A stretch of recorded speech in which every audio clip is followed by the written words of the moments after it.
Alors on continue notre tour du salon du tout-terrain de Valloire 2025. On est chez Ibéric Roadbook avec Pascal et tu as une nouveauté à nous présenter. Oui, le développement de la société Les Ibéric Roadbook continue avec justement un nouveau roadbook. Donc on a sorti au printemps le roadbook l'Espagne du nord au sud première partie.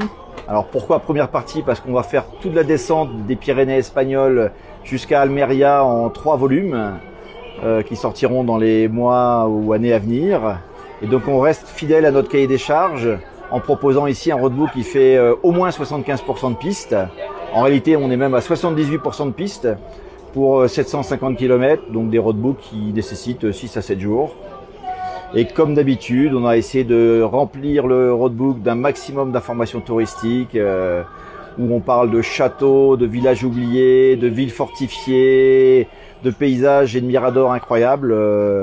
Le but, c'est d'essayer de surprendre et d'en mettre plein la vue, entre guillemets, à tous nos clients.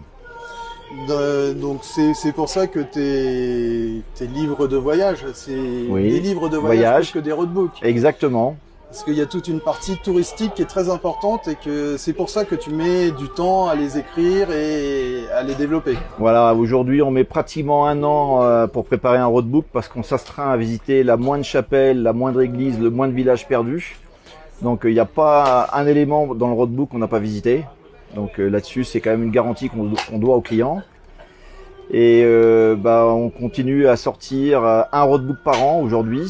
Donc le prochain roadbook et le tome 5, c'est-à-dire la deuxième partie de la traversée nord-sud, il est prévu pour début d'année 2026. Et la fin de la traversée nord-sud, ça sera pour début 2027. Et petit rappel, les 3 premiers tomes, quelles étaient les régions d'Espagne qu'elles allaient explorer?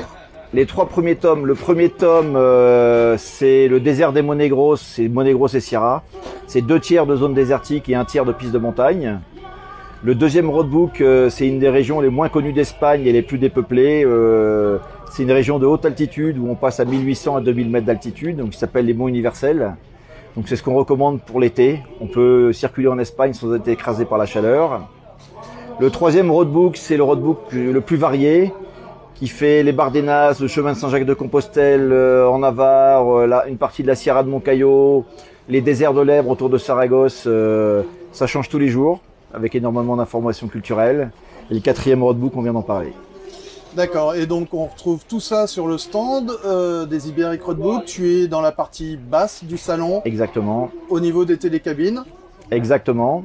Donc n'hésitez pas à vous y arrêter. Merci Pascal pour cette présentation et nous on va continuer notre petit tour. Merci, bonne soirée.